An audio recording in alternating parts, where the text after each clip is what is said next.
গত ২ দিন আগে আমি রিজেন্ট স্ট্রিট গিয়েছিলাম। মেরি ক্রিসমাস ডে উপলক্ষে ওরা খুব সুন্দর করে সাজিয়েছে শহরটাকে।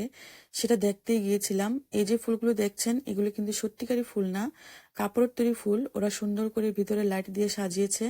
আমি ২ দিন আগে কিন্তু রাস্তার ভিডিও রিলসে আপলোড করেছিলাম। সেখানে আপনারা দেখেছেন ওরা কত সুন্দর করে সাজিয়েছে রাস্তাঘাট। তো এইগুলো দেখতে গিয়ে আমি আমার মোবাইলটা হারিয়ে ফেলি। মোবাইলটা হারিয়ে আমি খুবই কষ্ট পেয়েছি। আমার এত সুন্দর মোবাইলটা আইফোন 15 প্রো ম্যাক্স, 512 জিবি ছিল মোবাইলটা।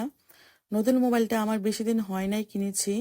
মোবাইলটার জন্য যতটুকু খারাপ লাগছে তার চাইতে বেশি খারাপ লাগছে মোবাইলে থাকা ছবি আর ভিডিওগুলোর জন্য।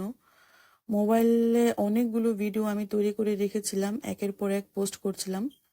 তো যাই হোক, এখন আমার হাজবেন্ডের মোবাইল দিয়ে কাজ চালাচ্ছি। ওর মোবাইলে কিছু ভিডিও আছে, ও যতক্ষণ বাসায় থাকে ততক্ষণ ওর মোবাইল দিয়ে কাজ করি। আর বাসায় একটা স্যামসাং মোবাইল আছে, সেটা দিয়ে তোমাদের সাথে রিচ এঙ্গেজমেন্ট বাড়াই। তো আমি খুব তাড়াতাড়ি আরেকটা ভালো মোবাইল কিনবো, তারপর তোমাদের জন্য আরো ভালো ভালো ভিডিও নিয়ে আসবো। ততক্ষণ পর্যন্ত তোমরা আমার পাশে থেকো।